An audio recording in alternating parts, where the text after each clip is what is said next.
Bismillahirrahmanirrahim. Alhamdulillahirabbil alamin wassalatu wassalamu ala asyrafil anbiya'i wal mursalin wa ala alihi wa sahbihi ajma'in. Subhanaka la ilma lana illa ma 'allamtana innaka antal alimul hakim. Rabbi shrah li sadri wa yassir li amri wahlul 'uqdatam min lisani yafqahu qawli. Amma ba'd. Alhamdulillah ala nikmatil Islam, alhamdulillah ala nikmatil iman wa kafa biha min ni'mah. Alhamdulillah, segala puji bagi Allah Subhanahu wa taala, anugerah-anugerahnya selalu nyata pada diri kita, nikmat-nikmatnya selalu masih bisa kita rasakan. Semoga nikmat-nikmat yang Allah Ta'ala berikan ini menjadi penyemangat bagi kita, menjadi motivasi bagi kita, menjadi sesuatu yang membangkitkan apa yang ada di dalam hati kita untuk terus selalu ingin dekat, untuk terus selalu pengen berjalan menuju Allah, bahkan berlari menuju Allah Subhanahu wa taala, agar semua yang kita usahakan ini menjadi sesuatu yang nyata, agar sesuatu yang kita usahakan di atas muka bumi ini kita akan memperoleh balasan-balasan indahnya nanti di kehidupan yang sebenarnya. Di kehidupan setelah kematian kita, di kehidupan yang di situ akan terlihat secara jelas mana yang baik dan mana yang buruk, mana keadaan yang baik, mana keadaan yang buruk. Tidak ada yang tersembunyi dari Allah, tidak ada yang tidak akan disingkap oleh Allah, tidak ada yang akan disembunyikan oleh Allah Subhanahu wa taala, kecuali apa-apa yang memang Allah taala ingin sembunyikan. Kecuali apa-apa yang Allah Ta'ala ingin sembunyikan. Kita bisa saja melakukan kesalahan dalam diam. Kita bisa saja berdosa tanpa ada siapapun yang mengetahui hal tersebut. Kita bisa saja melakukan keburukan-keburukan, melakukan pelanggaran-pelanggaran kepada Allah Ta'ala, bisa saja tidak kelihatan di mata manusia. Orang-orang melihatnya kita baik, orang-orang melihatnya kita solihah, orang-orang melihatnya kita ini tanpa aib. Tapi kalau dibuka sama Allah Ta'ala, bubar wes, bubar, ngajine bubar, sembarangnya bubar. Jadi kalau sudah ini, makanya salah satu nikmat terbesar yang Allah Ta'ala berikan kepada kita, kita ini ditutupi, aib kita ditutupi, kesalahan kita ditutupi. Makanya kesalahan yang tidak termaafkan, salah satu kesalahan yang tidak akan dimaafkan sama Allah Ta'ala adalah sebuah kesalahan yang dia lakukan secara diam-diam, tapi dia juga yang mengungkapkannya kepada orang lain. Aku tadi malam begini. Aku kemarin begini. Kalau misalkan dia bertobat, minta maaf, minta ampun sama Allah Ta'ala, besar kemungkinannya Allah Ta'ala akan memaafkan. Tapi berhubung kita membuat saksi-saksi hidup, berhubung kita melakukannya itu terang-terangan, tanpa rasa malu, tanpa rasa bersalah, maka di situ Allah Subhanahu wa taala hilang kesempatan untuk memaafkan kita. Makanya selagi itu adalah kesalahan, tutupi. Selagi itu adalah dosa, tutupi. Selagi itu adalah sebuah aib, jangan pernah ungkapkan kepada siapapun. Sebagaimana kita diperintahkan sama Allah Ta'ala untuk nutup aurat-aurat kita, aurat mulai dari kepala kita tutupi, kita pakai baju yang nutupi warna kulit kita, bentuk tubuh kita. Sebagaimana kita menutupi badan kita dengan syariatnya Allah Ta'ala, kita juga punya kewajiban untuk menutupi aib-aib di dalam rumah kita, aib keluarga kita, penyakit-penyakit yang ada di dalamnya, kesalahan-kesalahan yang ada di dalamnya, keburukan-keburukan yang ada di dalamnya, jangan diungkapkan kepada siapapun. Jangan malah jadi bahan bergosip, jangan malah jadi ini ada gibah baru, ini ada hal viral baru, ini ayo gibah bareng-bareng. Naudzubillah. Apalagi itu nyangkutnya adalah auratnya kita, aurat keluarga kita, aurat suami kita, aurat keluarga besar kita, jangan diungkapkan kepada orang-orang yang tidak punya kepentingan untuk kita mengungkapkan kepada mereka. Karena sebuah aib nih, jadi kita ada kalanya kita butuh untuk cerita, ada kalanya kita butuh untuk curhat. Tapi yang dicurhati ini harus kita lihat, ini orang bisa menyelesaikan masalah saya apa enggak. Ini saya kalau curhat sama dia bakalan nemukan solusi, apa malah koyok dibom. Ini yang banyak kan seperti itu, kita cerita sama ini pengennya nyari solusi, tiba-tiba malah disebarkan kemana-mana. Yang kecil jadi besar, yang pertamanya hanya sesuatu yang di lingkup keluarga kita jadi keluar ke lingkup kampung, ke lingkup desa, provinsi, bergono negara. Karena sekarang apa yang tidak bisa? Ya apa yang tidak bisa? Cekrek di foto, di video separuh aja. Ya di video separuh aja. Orang pahamnya separuh, kesebar sampai ke seluruh dunia. Terus piye caranya menghapusnya? Ya, ketika ada satu orang, satu orang pernah melakukan kesalahan dengan menyebarkan aib keluarganya, menyebarkan aib tetangganya. Ya, jadi dia menyebarkan aib tetangganya, curhat sama seorang ulama, curhat sama seorang ulama, gimana cara saya menebus kesalahan tersebut, gimana cara saya untuk istilahnya menyelesaikan dia tobat minta ampun, tapi piye caranya biar masalah ini selesai. Maka sama ulama tersebut dikasih sulak, wes ini sulak bawaan, pulang kamu ke rumah dan setiap kamu berjalan satu langkah jabutan siji, cabut bulunya sulak ini satu-satu, dicabut satu sampai nyampe rumah. Besoknya balik lagi sama bawa sulak yang sudah brodol, bawa sulak sudah brodol. Ini diapain ini? Ustadz ini diapain ini sulaknya? Sekarang cari satu persatu bulunya sulak yang kemarin kamu lepasi itu, kumpulkan semuanya, tempelkan lagi sehingga ini jadi sulak baru lagi. Katanya dia nggak mampu saya. Itu yang namanya aib, itu yang namanya ghibah, itu yang namanya nyebarkan sebuah kesalahan. Nggak bisa terampuni begitu saja, nggak bisa cuman tobat minta ampun sama Allah Ta'ala. Kalau Allah Ta'ala maha pengampun, ini orang-orang yang bersangkutan ini loh maha pengampun apa enggak? Iso ngapura apa enggak? Makanya ketimbang kita wes ndak popo salah titik engko minta maaf, engko salah titik engko minta maaf, ya lek dimaaf nih, lek enggak ya kalau bisa lepas, kalau enggak ya kalau dia nerima, kalau dituntut kita sampai di akhirat nanti, kalau dituntut kita di hadapan Allah Subhanahu wa Ta'ala, apa yang mau kita lakukan? Gimana caranya kita minta maaf? Gimana caranya kita nebus kesalahan kepada mereka? Kalau masih di dunia masih besar kesempatannya, minta maaf, dideketin, ngasih hadiah, minta maaf dengan tulus dari dalam hati, masih mungkin dimaafkan. Tapi kalau sudah nyampe akhirat nanti, apalagi kalau ketemu sama orang-orang yang model bene aku didolimi bene tak tuntut ning akhirat. Ini bukannya orang baik, jahat ini. Ini orang sejahat-jahatnya orang kayak gini nih. Dia merasa koyok wong apik, nggak apa-apa aku diomongin, nggak apa-apa bene aku dihina, nggak apa-apa aku dicela, nggak apa-apa omahku dipek separuh, nggak apa-apa warisanku dinggir rebutan, rapopo, nggak apa-apa tak tuntut. Tapi nanti di akhirat ini sebesar-besarnya dendam ini, dendamnya kesumat banget ini, karena hadapannya di hadapan Allah Subhanahu wa Ta'ala. Ini sulit sekali. Kalau kita ketemu sama orang-orang yang seperti itu, yang bukannya memaafkan di dunia tapi malah memilih untuk menuntutnya di akhirat, naudzubillahi min dzalik.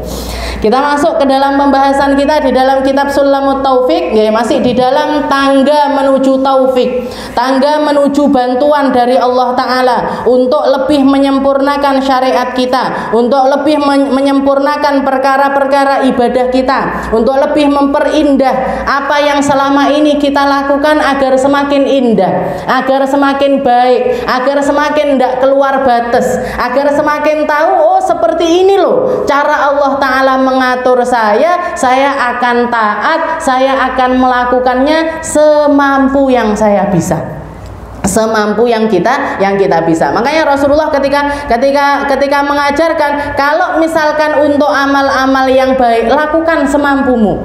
Kamu mampu sholat tahajudnya berapa rakaat, lakukan. Mampu 2 ya sudah 2, mampu 4 ya sudah 4, mampu 6 silahkan. Kalau kayak Sayyidina Ali Zainal Abidin setiap malamnya 1000 rakaat, Masya Allah, luar biasa. Ini adalah sesuatu yang lakukan semampu kamu. Tapi kalau sudah perkara yang melanggar aturan, perkara-perkara yang tidak baik, perkara-perkara yang akan menjerumuskan kamu ke dalam nerakanya Allah Ta'ala, bikin benteng sekuat mungkin. Bikin benteng sekuat mungkin. Hindari sejauh-jauhnya dari kesalahan tersebut agar kamu tidak terpeleset di dalamnya. Nah, makanya di sini dikatakan kita masuk di dalam bab yang membahas tentang menutup aurat. Judulnya tentang menutup aurat, walaupun isinya adalah tentang syarat-syarat yang menyempurnakan tentang sholat kita atau menjadi penentu dari keabsahan sholat kita, tapi beliau memberikan bab di sini tentang menutup aurat. Di situ di halaman 24 dikatakan faslun wa min syurutis shalah istiqbalul qiblah. Pasal wa min syurutis shalah, termasuk syarat-syaratnya salat. Jadi di sini kita masuk ke dalam bab salat. Masuk ke dalam bab salat. Kalau yang kemarin-kemarin kita bahas adalah tentang taharah, tentang penyucian, tentang wudhu, tentang mandi, tentang bersihkan najis. Ini semuanya adalah taharah yang berkaitan dengan kebersihan. Nah, sekarang kita masuk ke dalam bab yang membahas tentang sholat itu sendiri. Yang membahas tentang sholat. Apa itu sholat? Sholat kalau secara bahasa itu ad-du'a, doa, karena isinya semuanya adalah permintaan. Ritual yang namanya sembahyang, ritual yang kita katakan dengan nama sholat itu, mulai dari awal takbiratul ihram sampai akhir salam, semuanya berisi pujian-pujian kepada Allah Ta'ala dan berisi permintaan-permintaan kita yang menjadi pakem-pakem kehidupan kita. Semuanya mulai dari awal Allahu Akbar, Allahu Akbar, Allah yang maha besar, Allah yang maha besar, Allah yang maha kaya, Allah yang maha segalanya, Allah yang menentukan kehidupan kita, Allah yang menentukan baik buruknya kita, Allah yang menentukan takdir kita, Allah yang menentukan masa depan kita, mau itu masa depan di dunia ataupun masa depan di akhirat, semuanya bergantung kepada Allah. Makanya kita pasrah. Allahu Akbar, pasrah ya Allah, hambamu yang hina ini tidak mampu apa-apa kalau bukan karena Engkau. Saya tidak bisa sabar kalau tidak disabarkan. Saya tidak bisa ikhlas kalau tidak diikhlaskan. Saya tidak bisa terbuka pikiran kalau tidak dibukakan. Saya tidak bisa berlapang dada kalau tidak dilapangkan. Saya tidak bisa apa-apa ya Allah kalau bukan karena saya adalah hamba yang bergantung kepada Zat yang Maha Kuasa. Saya hamba lemah yang tidak mampu melakukan apapun, yang tidak mampu melakukan apapun, tidak mampu bertindak apapun, tidak punya daya, tidak punya upaya. Kita ketemu, kalaupun bukan kita yang sakit, kalau kita merawat orang sakit, dengan ngerasakan kalau merawat orang sakit, pengen orang ini sembuh setengah mati, lek ndak dikei mari, ndak mari. Kalau tidak dikasih kesempatan untuk sembuh, tidak bisa sembuh. Ini kita makhluk yang tidak mampu apa-apa. Sekelas dokter, dokterkah dia, profesorkah dia, ilmuwankah dia, siapapun dia, kalau dapat sakit dari Allah Ta'ala, tidak bisa keluar dari sakit itu kalau tidak Allah yang nyabut sakitnya. Geletek berpraktek, geletak meninggal banyak. Dokter dia yang biasa ngobati orang, yang biasa ngasih resep, yang tahu kalau sakit panas obatnya ini, kalau sakit gigi obatnya ini, kalau sakit telinga obatnya ini, mati sakit stroke nggak bisa ngapa-ngapain dia. Berarti apa? Semuanya adalah hamba yang lemah. Harta nggak jadi berharga lagi kalau sudah kena sakit. Harta nggak berharga lagi kalau orang sudah masuk ke liang lahat. Orang masuk ke liang lahat donya nih buak kabeh, selembar kain aja lo ndak dibawa. Koleksinya sarung BHS sak lemari, kecubungnya sak lemari, yang harganya 5 juta 6 juta, meninggal sama anaknya. Bu, iki sarung kesenengane Pak Bapak digaekne ae. Ndak, maneman jare anake tak gaene. Bajunya ibu jilbabnya ibu mau dibawakan ke liang lahat. Maneman wis. Lek iso untu emas dijabut sama anak-anak, nggih, sama ahli waris itu. Jadi seperti itu kehidupan. Seperti ini yang namanya kehidupan. Tidak mampu apa-apa kita, nggih, tidak mampu apa-apa. Makanya sholat kita butuh silah sama Allah Taala. Kita butuh penghubung. Kita butuh sesuatu yang menjadi tali penghubung antara kita yang lemah dengan zat yang maha besar, dengan zat yang maha kuasa. Caranya gimana? Dikasih tahu, diajarkan, ditatakne, wacanane ditatakne, gerakannya ditatakan, semuanya ditatakan sama Allah Subhanahu wa taala lewat perantara Nabi kita Nabi Muhammad sallallahu alaihi wasallam. Muhammad praktekkan, Muhammad lakukan, Muhammad perlihatkan biar orang-orang itu melihat kamu sehingga mereka bisa beribadah kepadaku dengan cara yang terbaik. Dengan cara yang terbaik. Jadi sholat ini secara bahasa susunan dari setiap doa-doa yang indah. Tapi kalau secara fikih, kalau secara syariat, apa itu? Aqwalun wa af'alun muftatihatun bit takbir wa muhtatimatun bit taslimi ghaliban. Sebuah gerakan, kumpulan dari gerakan-gerakan, kumpulan dari bacaan-bacaan yang dimulai dengan takbiratul ihram dan diakhiri dengan salam. Biasanya modelnya sholat ya seperti itu. Yang takbir, katanya para ulama, takbir ini, takbiratul ihram itu adalah pembukaan dari apa-apa yang sebelumnya itu boleh dilakukan jadi tidak boleh dilakukan. Sebelum kita masuk ke dalam sholat, ngobrol boleh, makan boleh, minum boleh. Masuk ke dalam sholat tidak iso, gitu. Enek sing nyelilit titik, habis makan ada yang nyelilit sedikit. Setelah itu kita sholat, dilek, nggak enek sing ngeroh ae lho. Gimana nasib sholat kita? Ndak sah.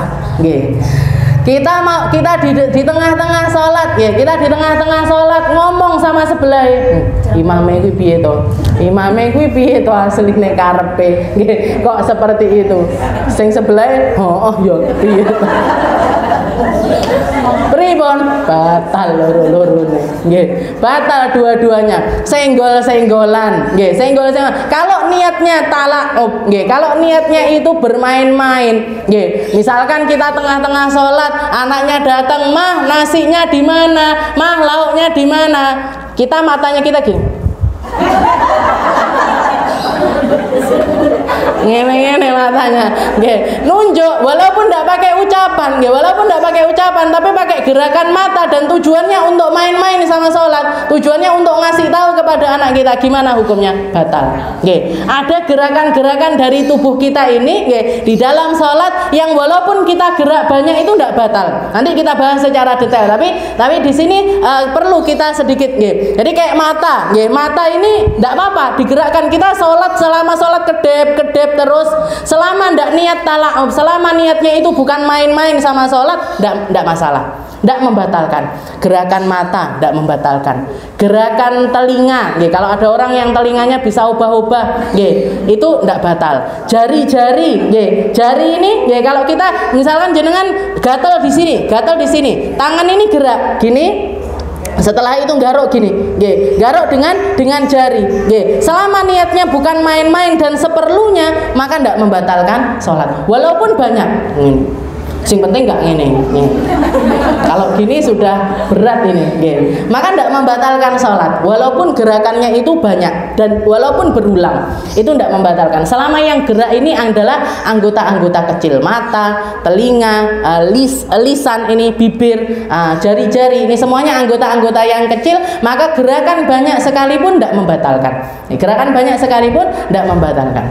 Jadi seperti itu. Wa min syurutis shalah istiqbalul qiblah. Yang pertama yang harus kita lakukan ketika kita mau masuk ke dalam sholat adalah menghadap ke arah kiblat. Menghadap ke arah kiblat. Dulunya kiblatnya para nabi-nabi terdahulu, mulai dari zamannya Nabi Adam sampai Rasulullah Shallallahu Alaihi Wasallam di awal-awal beliau menjadi seorang nabi, arah kiblatnya adalah mengarah ke Baitul Maqdis, atau Palestina, Masjidil Aqsa. Jadi kiblatnya itu ke Masjidil Aqsa. Walaupun Ka'bah itu sudah ada, Tempatnya Ka'bah itu sudah ditandain sama Allah Ta'ala. Para nabi-nabi terdahulu semuanya berhaji. Tapi ya ndak enek jenenge Haji Adam, Haji Nuh, Haji, ndak ada. Padahal semuanya berhaji. Padahal semuanya berhaji. Berarti ndak oleh kak kate haji oleh ae. Ndak apa-apa. Istilahnya ini menjadi sesuatu yang lumrah di masyarakat kita dan niat awalnya untuk menghormati. Ini orang rela mengeluarkan budget sekian besar untuk melaksanakan ibadah haji, ketemu langsung, sholat langsung di depan Ka'bah. Ini patut untuk kita hormati. Jadi kita menghormati mereka karena menghormati apa yang telah dilakukan. Salah satu rukun Islam yang terbesar yaitu melaksanakan haji. Nggak apa-apa. Nah, kalau niat kita untuk menghormati dia dan untuk Pak Hajinya, Bu Hajinya juga untuk memotivasi diri, aku wes Pak Haji, aku Bu Haji, mosok panggak koyok ngene ae kelakuane, kok panggak koyok ngene omongane. Nah, jadi motivasi untuk memperbaiki diri, nggak masalah. Tapi kalau untuk gurur, kalau untuk pamer-pameran di sini yang tidak benar. Ada nabi-nabi terdahulu itu berhaji. Yang belum haji cuma satu orang, yaitu Nabi Allah Isa. Nabi Isa itu belum berhaji, tapi nanti di akhir zaman ketika beliau dibangkitkan kembali, ketika beliau diutuskan kembali dengan membawa syariatnya Rasulullah SAW, beliau akan berangkat melaksanakan haji dan rombongan utamanya, rombongan yang dipastikan akan ikut bersama dengan Nabi Isa adalah para Ashabul Kahfi. Jadi para Ashabul Kahfi, 7 orang pemuda yang ditidurkan oleh Allah Ta'ala di dalam gua itu, ada yang mengatakan mereka mati. Setelah dibangkitkan mereka mati lagi, tidur selama 309 tahun. Setelah itu mereka mati kembali. Tapi qaul yang paling benar atau yang paling kuatnya adalah mereka tidak mati, tapi tetap ditidurkan oleh Allah Ta'ala untuk nanti dibangkitkan lagi bersama dengan Nabi Allah Isa. Jadi berangkat haji bareng-bareng, berangkat berhaji bersama-sama dengan Nabi Allah Isa. Dan nanti Nabi Isa ini kan juga masih jomblo, belum menikah Nabi Isa itu. Barangkali ada yang mau punya mantu Nabi Isa. Dikatakan beliau nanti akan menikah dengan seorang perempuan yang bernama Aisyah. Aisyah apa? Aisyah apa? Bukan. Kalau enggak Aisyah, Fatimah. Kalau enggak Aisyah, Fatimah. Nah, ini dikatakan akan menjadi istrinya Nabi Allah Isa. Dua anak dikai jeneng Aisyah. Nomor 1 Aisyah 1, nomor 2 Aisyah 2, nomor 3 Aisyah 3. Ben kapan ndi sing dadi mantuku, ndi sing dadi bojone Nabi Isa. Nah, jadi seperti itu. Jadi semua nabi-nabi itu berhaji. Nah, jadi Ka'bah tempat yang sudah ada, tempat yang sudah dimuliakan sama Allah Ta'ala. Semua nabi diperintahkan untuk ke sana, diperintahkan untuk tawaf di sana, untuk melakukan ritual-ritual haji seperti yang kita lakukan. Walaupun belum sempurna, walaupun misalkan belum ada yang namanya lempar jumroh, belum ada ini dan lain-lain, tapi mereka berhaji. Sampai ke zamannya Rasulullah SAW. Di masa Nabi Muhammad, ketika Rasulullah sholat ketika beliau masih ada di Mekah, ketika Nabi Muhammad itu dari awal, dari kecil bahkan, dari kecil punya sesuatu yang menenangkan di dalam jiwanya ketika melihat Ka'bah. Jadi beliau senang, makanya sampai ketika beliau memilih untuk kholwat, Mekah itu gunung-gunung banyak, gua-gua juga banyak. Gua yang ada di gunung-gunung itu ada banyak sekali. Tapi kenapa kok Rasulullah milih Gua Thur, memilih Gua Hira untuk dipakai untuk kholwat sebelum beliau diangkat jadi nabi? Karena dikatakan di dalam Gua Hira itu ada satu lubang yang kalau ngelihat ke lubang tersebut bisa langsung melihat ke arah Ka'bah. Maka beliau memilih tempat tersebut untuk dipakai ibadah. Maka dikatakan setelah beliau diangkat jadi nabi, sudah ada yang namanya syariat sholat. Syariat sholat walaupun caranya seperti apa, tidak ada riwayat yang jelas di dalam hal tersebut, tapi Rasulullah sholat. Yang jelas sholatnya bil ghudwi wal asal, pagi ada sholatnya, petang juga ada sholatnya. Caranya seperti apa wallahu a'lam. Tapi yang jelas Rasulullah waktu itu sholatnya, ngarahnya atau ngadepnya itu ke arah Masjidil Aqsa, ke arah Palestina. Dan ketika Nabi ada di Mekah, Nabi Muhammad selalu memilih untuk sholat yang ngadep ke arah Masjidil Aqsa, tapi juga ngarah ke arah kiblat. Jadi misalkan ini Ka'bah, di sini Ka'bah, di sini Palestina. Rasulullah selalu milih ke arah yang sini. Di sini jadi ketika beliau sholat nanti bisa ngelihat ke arah Ka'bah tapi juga ngadep ke Baitul Maqdis. Tapi begitu beliau hijrah ke negeri Madinah, Madinah itu ada di antara Mekah dan Madinah. Jadi sini Masjidil Aqsa, di sini Palestina, sini Madinah, di sini Mekah. Otomatis kalau Rasulullah sholat di Madinah, kalau ngadepnya ke Masjidil Aqsa mesti belakangi kiblat, mesti belakangi yang namanya Ka'bah. Maka Rasulullah selama 2 tahun, selama 2 tahun begitu beliau nyampe ke Madinah, itu beliau selalu doanya minta sama Allah Ta'ala, ya Allah, saya pengennya kiblatnya ke Ka'bah aja. Saya pengennya kiblatnya itu ke arah Ka'bah. Ditambah lagi Madinah waktu itu jadi markas terbesarnya orang Yahudi. Jadi orang-orang Yahudi itu sering ngolok-ngolok Rasulullah, lah Muhammad itu apa? Dia itu bukan nabi baru. Dia itu cuman ikut-ikutan sama syariatnya Nabi Isa, ikut-ikutan syariatnya Nabi Musa. Delokan salate ngarai ning gone Masjidil Aqsa. Ngarahnya ke Masjidil Aqsa. Salatnya ngikuti salatnya Nabi Musa.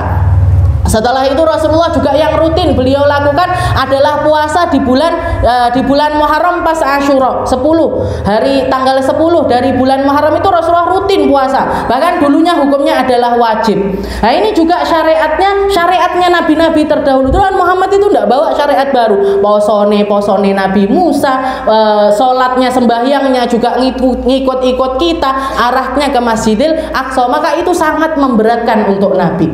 Rasulullah doa setiap hari, setiap selesai sholat minta sama Allah Ta'ala, ya Allah ganti arah kiblatnya. Saya lebih senang untuk kiblat ini ngarah ke Masjidil Haram. Saya lebih senang. Nabi Muhammad ini dongone butuh waktu 2 tahun untuk dikabulkan. Lah dhewe sik ndonga sedina, 2 dina kok ndak kabul ya. Kok ndak entuk ya. Nggih. Siapa kamu?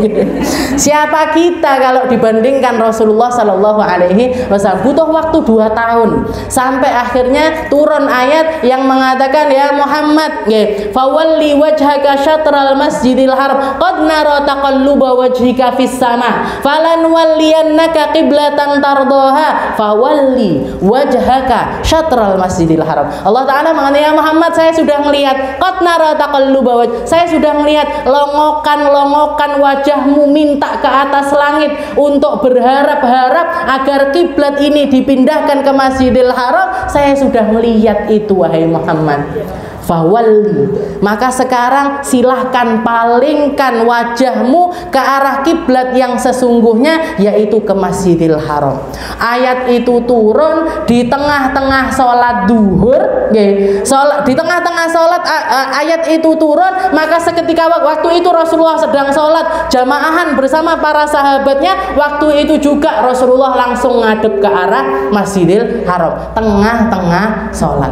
Para sahabat melihat Rasulullah malik 180 derajat wajahnya, kebalikkan badan. Misalnya kan dari sana, misalkan pertamanya kiblatnya ke sana, terus disuruh arah ke sana, berarti kan malik.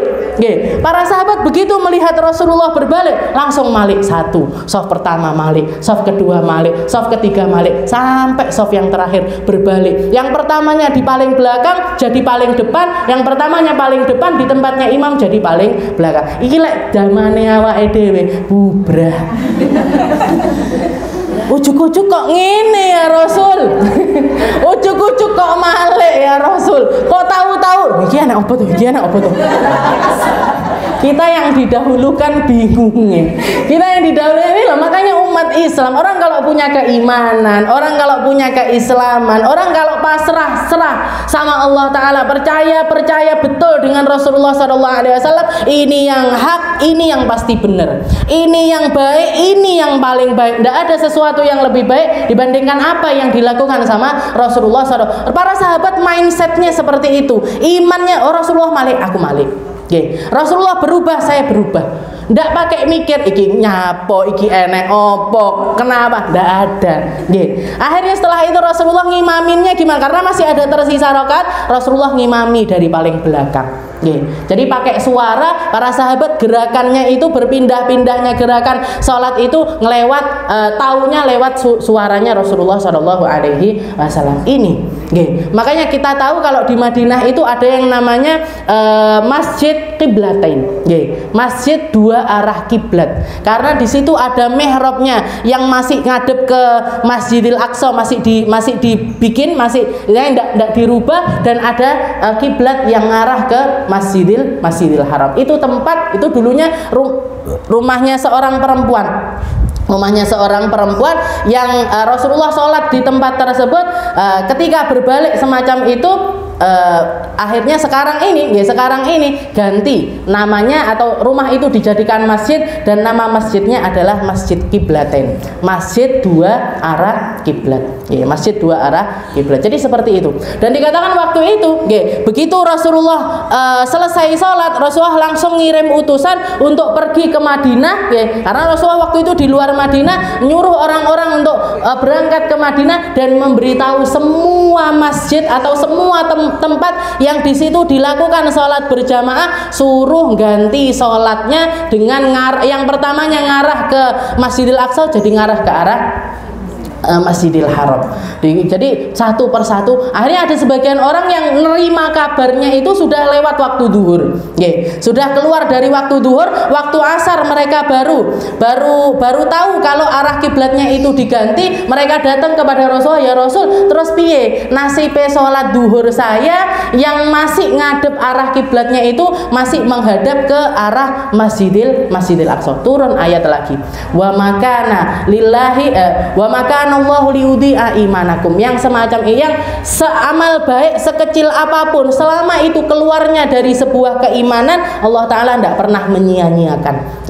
Makanya jenengan tidak usah bingung, aku mbiyen pas sholatku urung ngerti, adusku urung ngerti, wuduku urung ngerti, gimana nasib semua ibadah-ibadah saya itu tidak akan disia-siakan sama Allah Ta'ala. Apa terus batal terus? Tidak akan disia, tetap sah, tetap berpahala, tetap akan kita dapati pahalanya. Tapi yang paling penting, yang setiap apa yang kita tahu ke depannya, yang benar, yang benar yang dilakukan. Ojo panggah sing salah, aku sing ngene ae lah, ndak karu-karuan nggih. Faslun wa min syurutis shalah istiqbalul kiblah. Jadi syaratnya salat yang pertama adalah ngadepnya salat itu ke arah kiblat. Dan syaratnya kalau misalkan salat kita ada di hadapan Ka'bah secara langsung, maka yang harus kita pandang adalah ainul Ka'bah. Jadi Ka'bahnya itu sendiri. Makanya kalau di Masjidil Haram, jangan sholat di Masjidil Haram. Yang belum pernah muga-muga ndang, yang sudah muga-muga ndang neh. Jadi dikatakan kalau misalkan kita ada di hadapan Ka'bah secara langsung, sunnahnya sholat itu ndak ngadep ke arah tempat sujud, tapi langsung ngarah ke arah kiblat, langsung ngarah ke arah Ka'bah. Jadi sholat seperti ini. Kalau Ka'bah ada di depan kita, kalau kita sholat biasa kan sunnahnya yang paling bagus ke arah tempat sujud. Tapi kalau misalkan di sana ainul Ka'bah. Setelah itu yang dimaksud dengan kita ngarah ke kiblat ini yang mana? Mana dari anggota tubuh kita? Dada. Di bagian dada ini harus lurus ke arah kiblat. Dan istilahnya kalau tempatnya terlalu jauh kayak kita, dari kita ke Masjidil Haram ini kan sangat jauh sekali, maka gimana? Yang penting ngarah ke arah Mekah itu sendiri, ke arah Mekah itu sendiri, maka sholat itu hukumnya adalah sah. Jadi wa min syurutis shalah istiqbalul kiblah wa dukhulul waqt. Dan yang kedua adalah masuknya waktu sholat. Karena sholat ini innallaha kataba 'alal mu'min inna salata kanat 'alal mu'minina kitaban mauquta. Salat itu adalah sebuah ibadah, sebuah satu rangkuman dari ibadah yang Allah Ta'ala bikin punya waktu-waktu tertentu. Subuh ya kudu neng subuh, duhur ya harus di duhur, asar ya harus di asar. Kalau ndak ada hajat, kalau ndak ada keperluan untuk menjama atau menggabungkan, maka ndak boleh. Aku ngene milik tak jamaah ae lah salate. Nyapo? Enek arisan. Gimana? Ndak boleh, Bu. Ndak boleh. Saya ini hari ini mau ziarah kemana? Ziarah Tulungagung, ziarah ke Gemah misalkan, ziarah ke Gemah. engko arep ning Gemah nggih tak jamaah lah salate nggih zuhur karo asar maghrib karo isya ndak boleh nggih. Masih belum diperbolehkan untuk hal yang semacam itu. Jadi selama kita ada di rumah kita dan ndak ada udzur nggih, udzurnya salat itu diantaranya adalah sakit, yang kedua adalah safar, yang ketiga adalah hujan nggih. Tapi hujan ini kayak ndak mungkin untuk dilakukan hujan ini, tapi syaratnya salatnya di berjamaah bukan di rumah nggih. Salat berjamaah kadang-kadang boleh dijamak kalau hujannya terlalu deras dan kita ndak ada dan sholatnya tempatnya di masjid dan kita orang yang rutin untuk sholat di masjid, ndak ada alat untuk pakai payung ataupun jalan, kayak istilahnya kayak nggak mungkin kalau dengan hajat yang namanya hujan. Tapi kalau misalkan sakit ataupun bepergian, ini masih mungkin nggih. Bepergian syaratnya apa? Bepergian syaratnya kalau keluar kota nggih. Kalau keluar kota, dengan kita keluar kota aja sudah boleh yang namanya jamak. Ya, sudah boleh untuk menjamak sholat, bukan qashar. Kalau qashar, qashar yang sholat 4 rakaat jadi 2 rakaat itu boleh kalau safarnya lebih dari 2 marhalah. 2 marhalah itu sekitar 84 kilo.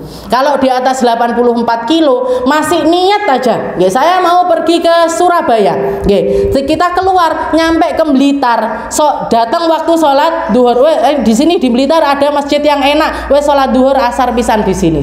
Nanti sana berangkat ke Surabaya wes ndak mikir sholat lagi. Jadi kalau untuk jamak sudah keluar kota boleh. Kalau qashar sudah keluar kota plus sampai 84 km.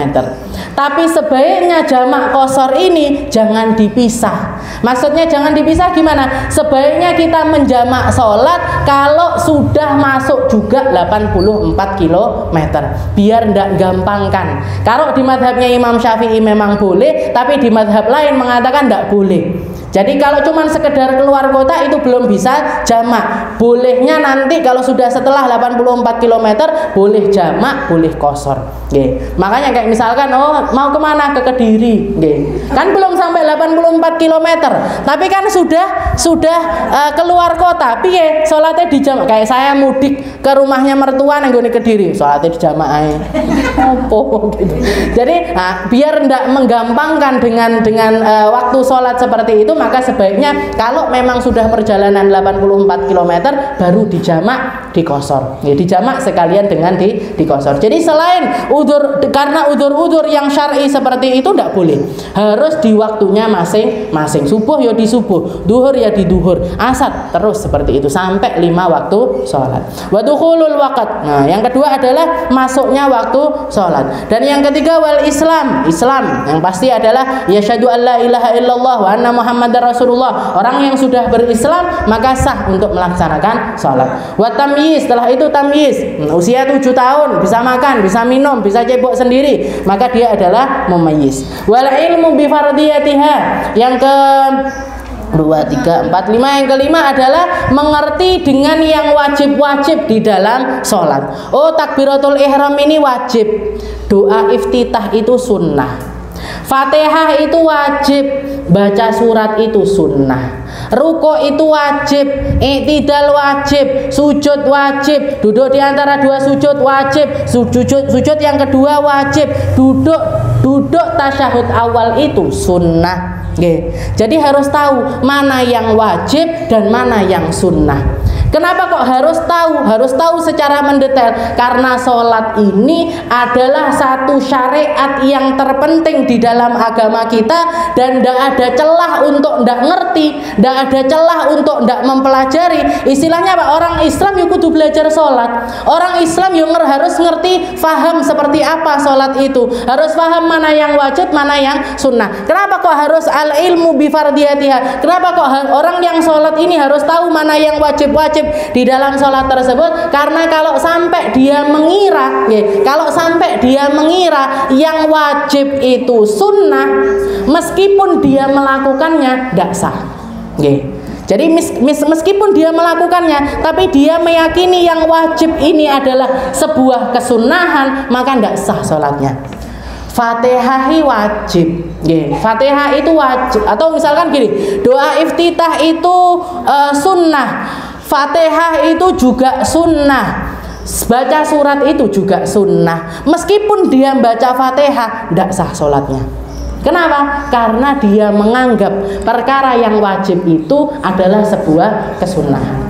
Lain kalau misalkan digebiar kabeh semua wajib. Iftitah wajib. Fatihah wajib, surat yo wajib, kunut yo wajib, kabeh pokoknya wajib. Nggih, tasyahud awal semuanya dihukumi wajib. Gimana hukumnya? Sah. Nggih. Salatnya dia malah sah. Yang penting sempurna, semuanya dia menganggapnya. Karena kalau dia orang nganggap itu wajib, tidak akan ditinggalkan. Gitu. Orang kalau menganggap itu wajib, tidak akan ditinggalkan. Tapi kalau dia menganggap yang wajib itu sunnah, kadang ditinggalkan, kadang enggak, kadang dilaksanakan. Meskipun dia melaksanakannya, enggak sah sholatnya. Jadi kalau menganggap semuanya wajib, sah. Atau menganggap di dalam sholat itu ada yang wajib, ada yang sunnah, tapi aku enggak iso beda nih. Saya enggak bisa milah-milah mana yang wajib, mana yang sunnah. Tapi yang pasti ada yang wajib, ada yang sunnah. Gimana hukumnya? Sah. Salatnya orang yang seperti ini hukumnya adalah sah. Tapi yo paling afdolnya yo tahu mana yang wajib dan mana yang sunnah secara mendetail. Secara mendetail. Wal ilmu bi fardiyatiha. Wala ya'taqida fardhan min furudiha sunnah. Ini maksudnya. Dan sehingga dia tidak menganggap atau tidak berkeyakinan bahwasanya yang fardu itu min furudiha dari fardu-fardunya salat itu dia hukumi sebagai sebuah kesunnahan. Wasatru bima yasturu bihi launal basyarah li jami'i badanil hurrah illal wajha wal kafain. Setelah itu menutup tubuh atau menutup aurat dirinya dengan sesuatu yang menutupi launul basyarah, warna kulit dia. Makanya kalau jenengan beli mukena warnanya putih, jenengan gini kan di badan. Warna kulit saya kelihatan apa enggak? Kalau kelihatan, enggak sah dipakai sholat.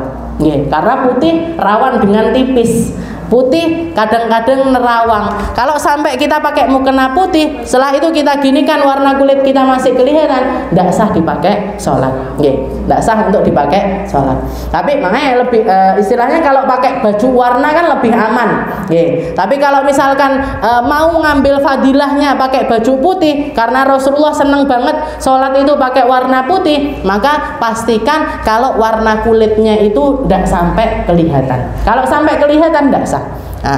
Menutup aurat, mau di dalam sholat ataupun di luar sholat juga seperti itu. Wasatur bima yasturu bihi launal basyarah li jami'i badanil hurrah, untuk seluruh anggota badannya orang yang hurrah atau orang yang merdeka, illal wajha wal kafain, kecuali wajah sama tangan.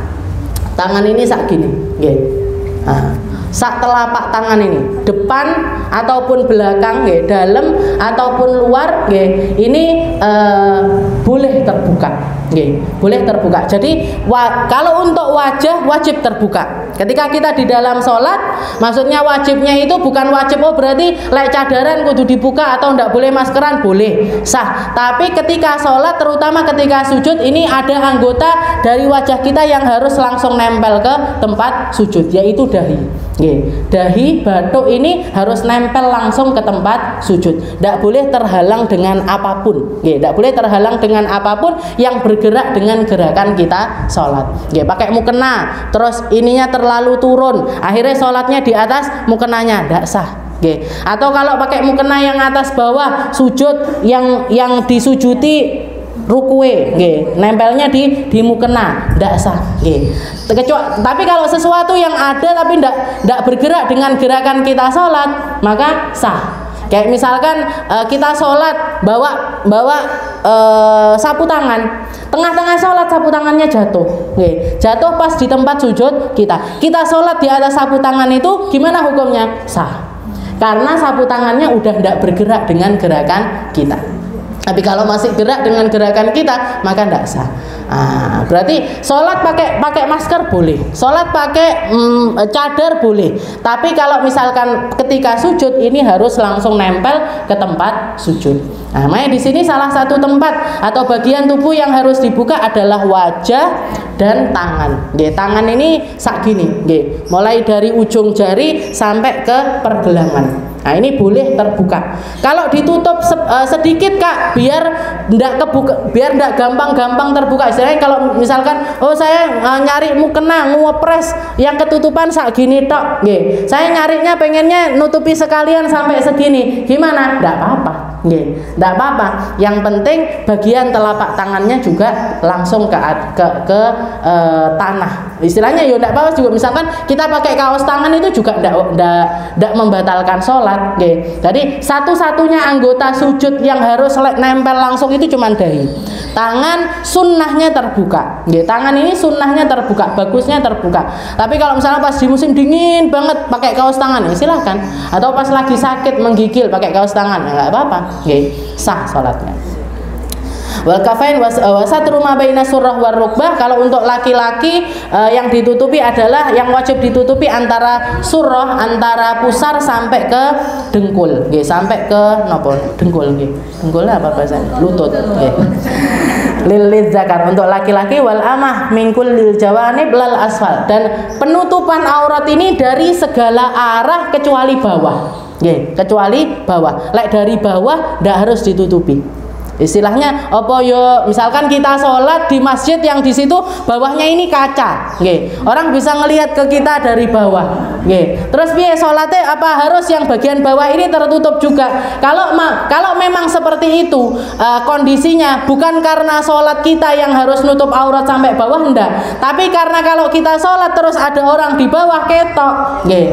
Nah, tapi kalau untuk sholat itu sendiri sebenarnya enggak harus menutup dari arah bawah juga. Istilahnya ngeten, misalkan jenengan sholat pakai daster, dalamnya itu daster. Kalau misalkan di bawah kita ada orang, ketok apa ndak sing di dalam? Ayo, kan ketok kabeh. Tapi membatalkan apa ndak? Ndak membatalkan. Jadi penutupan aurat ini yang wajib dari depan, belakang, kanan, kiri, atas. Dari bawah ndak wajib ada penutupan. Tapi sebaiknya tetap ditutup. Sebaiknya tetap wal amah mingkul jawanib lal asfal. Wallahu a'lam bishawab. Kita lanjutkan di pertemuan yang selanjutnya.